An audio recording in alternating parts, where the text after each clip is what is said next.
we'll be talking about container orchestration with Kubernetes. And pretty much we'll be discussing kind of an overview about Kubernetes, why we should use it, what are some of the components that make up Kubernetes, and kind of go in depth and see how it actually does container orchestration. So just for an overview, we're going to look into what exactly is Kubernetes. We're also going to explore kind of the history between different deployment models throughout time. We'll also see why we should use Kubernetes. We're also going to dive into the architecture of it, explore some of the managed Kubernetes services out there, also do another dive into Kubernetes Objects, and then I'll kind of give a quick demo into the Kubernetes Dashboard so we can see all of the resources that make up Kubernetes. And finally, we'll also look into the future of Kubernetes and some of the ongoing developments in the Kubernetes world. So what is Kubernetes? The word Kubernetes actually originates from a Greek word, and it translates to helmsman. And basically a helmsman is just somebody who steers a ship. This tool was actually developed by Mick Luckey and Beta, and the rest of their team members. They're also the same people who developed the Google's Cloud Compute Engine. It was actually originally called Project 7, and 7 because I believe it was, there was a Star Trek character, 7 of 9, from like the Borg alien group. I don't really watch Star Trek, but that is where it initially came from. And furthermore, we can see based on this logo that there's 7 spokes on the wheel.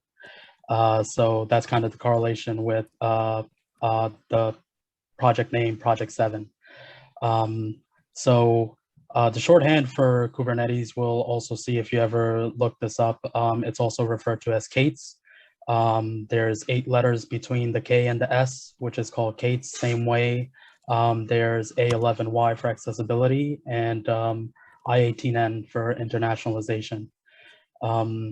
So as earlier mentioned, it was open sourced by Google and built by them as well around 2015. And Kubernetes pretty much provides a declarative approach to configuring managed containerized workloads. And we'll also see that Kubernetes is also referred to as an orchestration tool. So we'll see how it does that as well. And by declarative approach, just to kind of define what that is, it's to, express your intent and kind of let the compiler or the tools handle managing of the resources. So it's a pretty common pattern that's used when defining these resource objects in like the DevOps world. So moving on to the history of deployment models.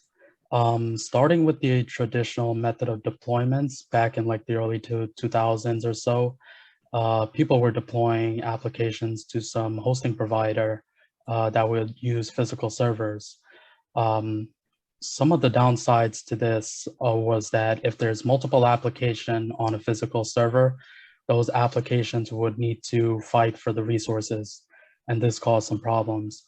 And eventually, to mitigate that, usually administrators, they would pretty much have multiple physical servers, but a problem was if there's an application per physical server, there would be a waste of resources overall. So his role that he has here. Hold on 1 second. Sorry. Was that a question? Do you know his the role that he's having? I don't think he's on the resume, but we probably know. That's you gotta mute them. Working on it. Should be DevOps engineer, right? You have to go down. You're good. Okay, all right. Sorry about that, Taufiqur. Yeah, no worries. Okay. So after the traditional models, virtualization came into place, and basically this was enabled with the advent of this hypervisor. And what the hypervisor is, it's sort of a software emulator that kind of allows you to run full-blown isolated operating systems on top of the existing host machine. So many of us, we've used VMware or VirtualBox in the past, and this allowed us to kind of create a guest machine on top of the host machine, and we were able to create spin up application images and destroy them as well. And with virtualization, there was better isolation of resources, and applications could be easily added and removed as well. And then finally, nowadays, we're currently using container deployments. And the container runtime basically shares the infrastructure and operating system, but has its own files, it has its own file system memory and CPU allocation. So this allows us to maximize, this provides maximum portability and also makes it lightweight as well, since it can be easily deployed to cloud or other OS distributions, as it's decoupled from the host operating system and infrastructure. And ultimately, one of the key benefits to this is that it allows for deterministic and predictable outputs. We can reproduce the same state every time. And it's also integratable with CI/CD pipelines. So it's I can quickly spin it up and destroy these containers at any time. And one of the most common container tools out there is Docker. So why should we be using Kubernetes?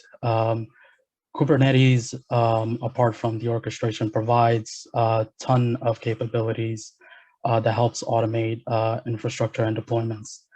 And starting, some of these are that basically anytime our application containers go down to some sort of error, Kubernetes would attempt to recreate that container in order to get it back to a working state. So no real manual intervention is there. As long as it's configured, Kubernetes will work to get it back to the desired state. And to ensure deployment stability during periods of high traffic, Kubernetes will also make sure to load balance that traffic amongst the containers. Also, Kubernetes provides exposure of a container by its IP address and also DNS record for communication as well. And it'll maintain those internally for pods and services.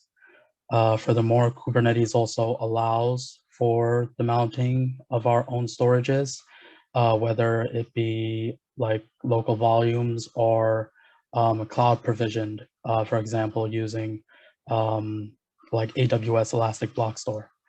So you can provide your own storage to mount.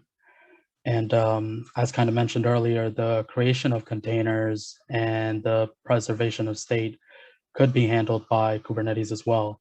So new containers can be created while terminating existing ones, and all the resources could be adopted into those newly created containers. The configuration and everything can be passed on to those new containers. And within a Kubernetes cluster of nodes, we could specify the amount of CPU and memory that would need to be allocated to those containers. And also one key capability is that it's able to self-heal. And it does this by taking the actions, the necessary actions it needs to ensure that the containers always remain in a stable state. So for example, it can restart the container if it fails. It can replace those containers, and it can kill the containers as well if it doesn't respond to like health checks, for example. And until it reaches a stable state, it won't advertise it to other resources as well. So that's a pretty neat capability there. And finally, Kubernetes provides the capability to manage your secrets and configurations at any time without rebuilding the container images, and it doesn't expose that secret or sensitive information either. So now a quick dive into the Kubernetes architecture. every Kubernetes deployment will form a cluster, which is the entirety of this architecture diagram. And there will at least be one worker node. So here we basically have a typical setup where on the left, there's the master node, or it's also referred to as the control plane. And to the right, we also have our worker nodes, which have the application deployed to its containers. And in production environments, the master node is able to scale horizontally on some of the managed Kubernetes services to ensure that there is higher availability. So the components provided in the master node are what pretty much handles the orchestration and decision-making within Kubernetes. So to start with, here in the master node, we have the API server, which is the main interface to Kubernetes. And for all possible Kubernetes commands or flags, it would be handled through here. And the tool we can use to do that is kubectl. kubectl is a CLI tool that leverages the Kubernetes API in order to ultimately be able to manage the entire cluster.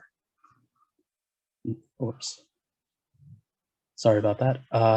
The next component within the master node we have is the scheduler. And basically what this is going to do, it will handle the scheduling of pod creation and deciding which node it's going to go to.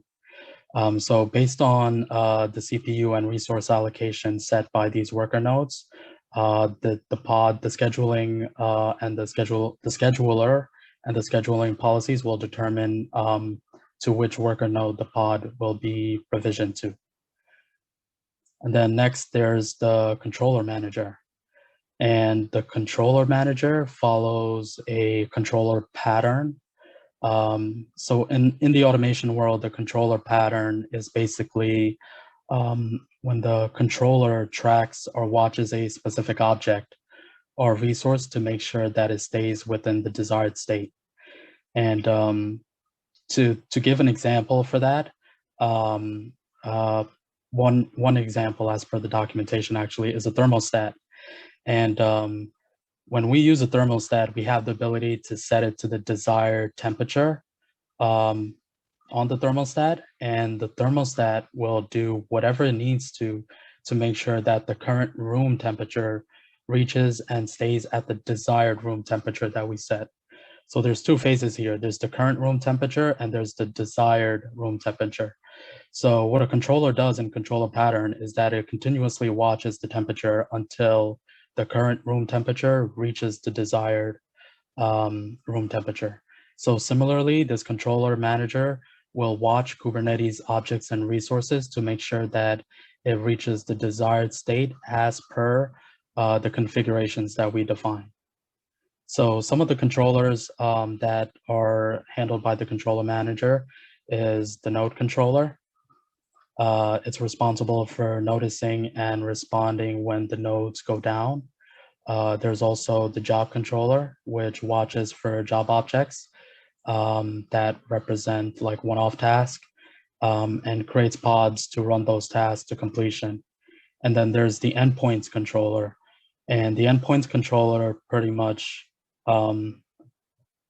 it'll join the services and pods to allow for communication.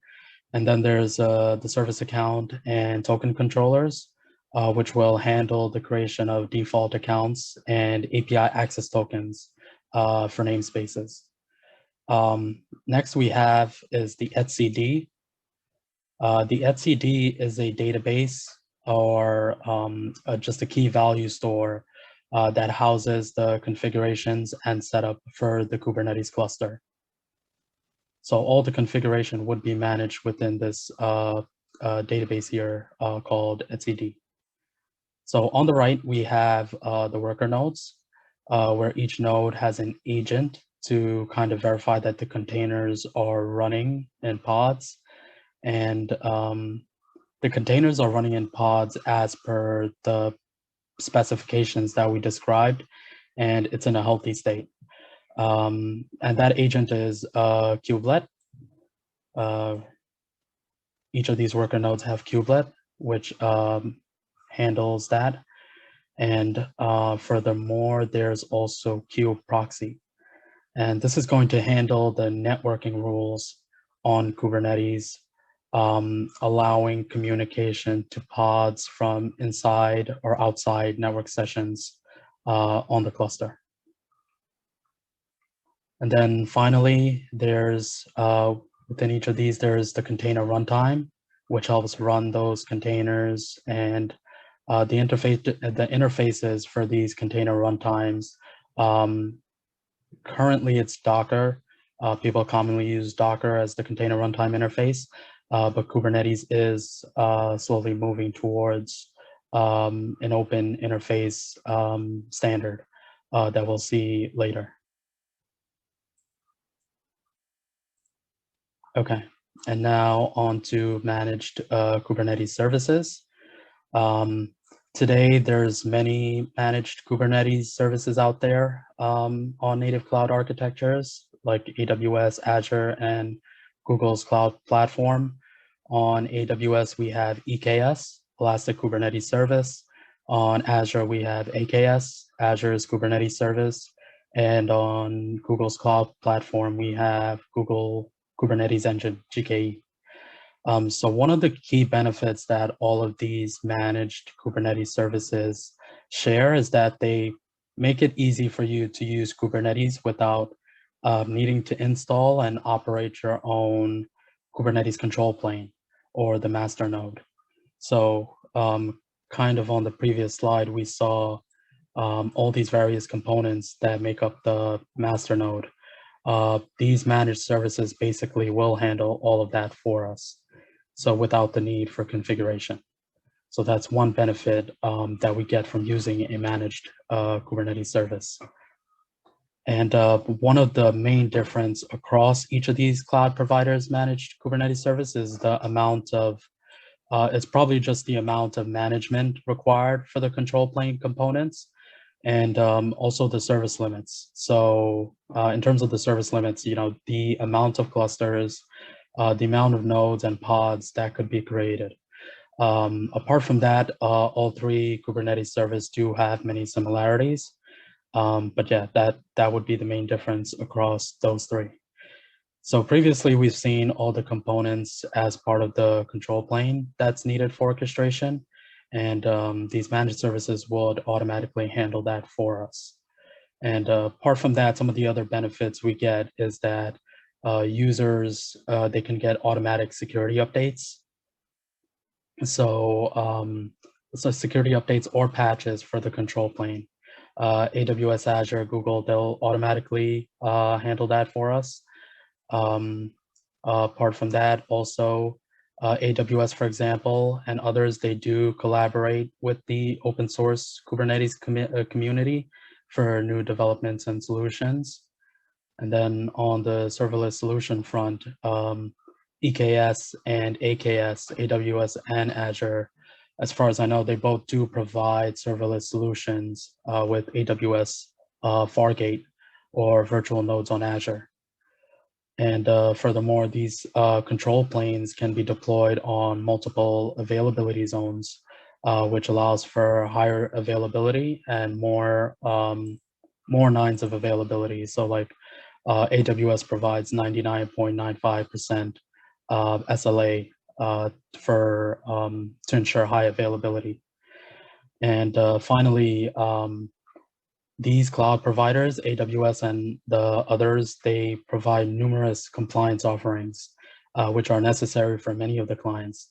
And this is all handled by the cloud provider themselves compared to if we were to use a self-managed or an on-premise Kubernetes setup. The administrator will need to make sure that their custom setup is compliant if the industry they work in requires that type of compliance, such as HIPAA or high trust, for example. And some of the main trade-offs with on-premise or self-managed Kubernetes versus manage Kubernetes services on cloud providers is usually cost. Managed Kubernetes services on these cloud providers are more expensive, and also the flexibility is different. With on-premise setup, you have maximum flexibility and full control over your Kubernetes cluster, whereas on using a cloud provider, the master node or the control plane is handled by the cloud provider themselves. Next, we'll dive into Kubernetes objects.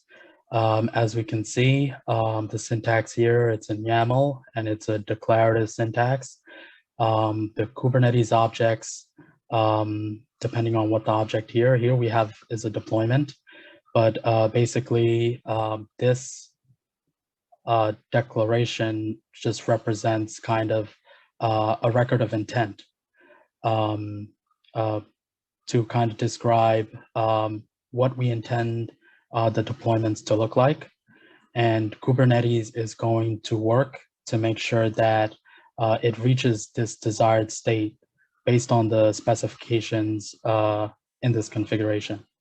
So the objects will maintain, will contain two main fields, spec and status. Status is not here. We usually see that at runtime, but spec represents the desired attributes. So the desired state's attributes for this deployment. So just for example, the deployment resource here describes an Nginx application running on port 80 and has 2 replicas. And if an instance was to fail, Kubernetes would pick up on that and attempt to replace the failed instance in order to reach the desired state of having 2 running replicas. So with these objects, we could kind of describe how deployments will behave, how the individual pod services and how they'll communicate, and much more to kind of have a fully orchestrated system. And going back to that thermostat example, this specification, Kubernetes would work to make sure that there's always 2 replicas available and the container port is running and available on port 80. So now I'll kind of show the Kubernetes dashboard. I'll just need a moment to pull that up.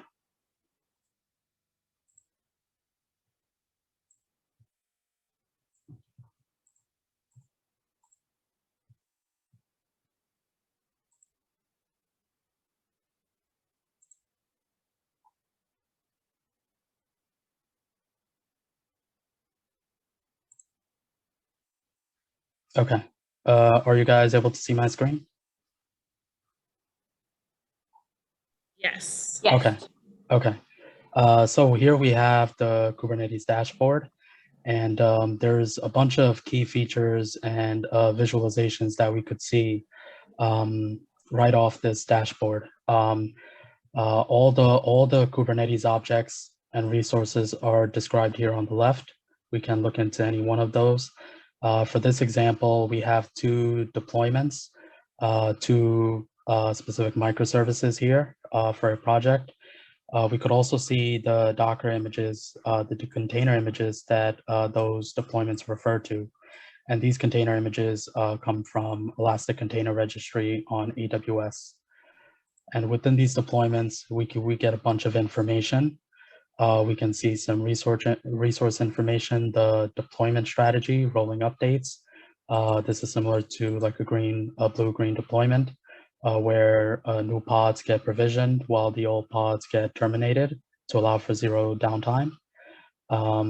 Also information on the status of those pods, and just a bunch of other information that's useful when debugging these resources. And also we have ingresses. So this also describes the ingress controller that we have in this setup. And basically this is a public facing endpoint that we have on Kubernetes. Within these pods, within the application pods, I can also dig into the logs. So let me just, right here. The specific microservice in context is a .NET Core application. So these are just some of the logs that we have available for this microservice. So I can directly debug from here as well. And namespaces, these are all the namespaces within Kubernetes.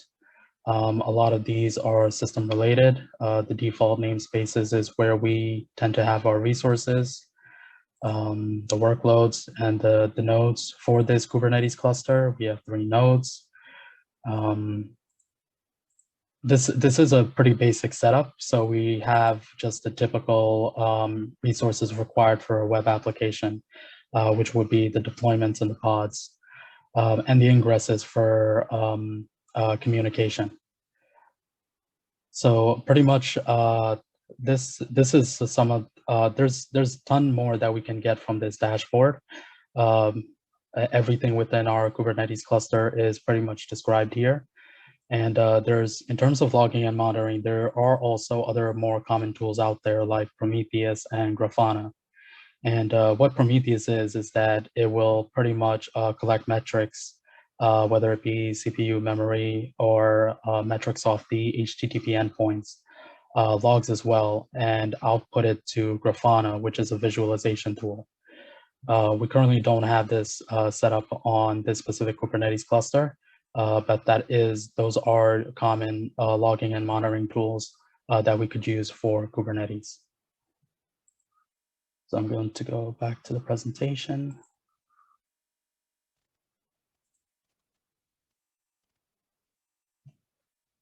Okay.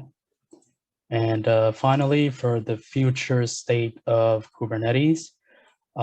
So currently, there are solutions out there for more serverless function as a service kind approach. So Kubernetes with serverless capabilities provides more granular control on the underlying structure, while developers, they continue to focus on just writing code. And Kubernetes administrators, they could manage that underlying infrastructure. This is kind of useful as many function as a service tools that are common out there, such as AWS Lambda. They don't really provide you that control for managing infrastructure. The focus is kind of just writing the code, and AWS or whatever the cloud provider is, they'll handle spinning up the resources needed to execute that code. And with Kubernetes, that layer could be managed. So there is a project out there by Bitnami called Kubeless that is pretty interesting develop that's going on the serverless front. Next, as Docker has been the container runtime for Kubernetes for many years, Kubernetes has moved on to using CRIO, Container Runtime Interface, which is a project that implements the Kubernetes Container Runtime Interface using OCI, or the Open Container Initiative. And what this pretty much means is that we're going to start seeing several container runtimes being used on Kubernetes apart from Docker. So Docker no longer, it's usually often seen that Docker and Kubernetes kind of works hand in hand, but in this near future, we're going to start seeing other container runtimes start becoming more popular when working with Kubernetes. And then on the machine learning front, there's actually several initiatives taking place to support machine learning on Kubernetes. There's a tool out there called Kubeflow, and that aids in orchestrating the stages of a machine learning pipeline. So a typical machine learning pipeline, what it looks like is that there's the collection of data. You run it through a machine learning algorithm, k-means, linear regression, whatever it may be, and then train it. So Kubeflow actually allows you to orchestrate that entire machine learning pipeline. So there is some interesting development taking place on that front. And then finally, there's also edge computing.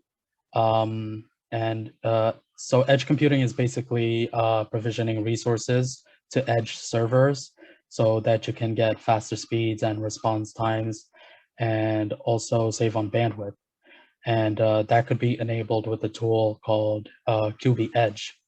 And what QB Edge does is that it allows for extending the orchestration capabilities to hosts that are on the edge servers.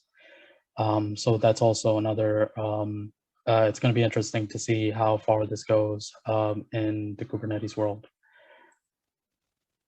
And in conclusion, we've seen that Kubernetes definitely provides a ton of orchestration capabilities for container deployment models. Managed Kubernetes service provides, a quick and seamless, effective solution compared to on-premise solutions. And finally, there's a ton of developments that are taking place. And it's going to be interesting to see how Kubernetes evolves in the near future. And finally, here are some useful links. The first link is an 11-minute tutorial on starting up a Kubernetes cluster from scratch, uses Terraform. Terraform is an infrastructure as code tool that helps you it'll help you create the resources to a cloud provider based on, it also uses declarative syntax. You basically specify the kind of resource you want, and it will be provisioned on the cloud provider of your choice. So this is actually an 11-minute guide on HashiCorp, HashiCorp's website, to create a Kubernetes cluster on AWS. Finally, there's kubectl cheat sheet. Cheat sheets are awesome.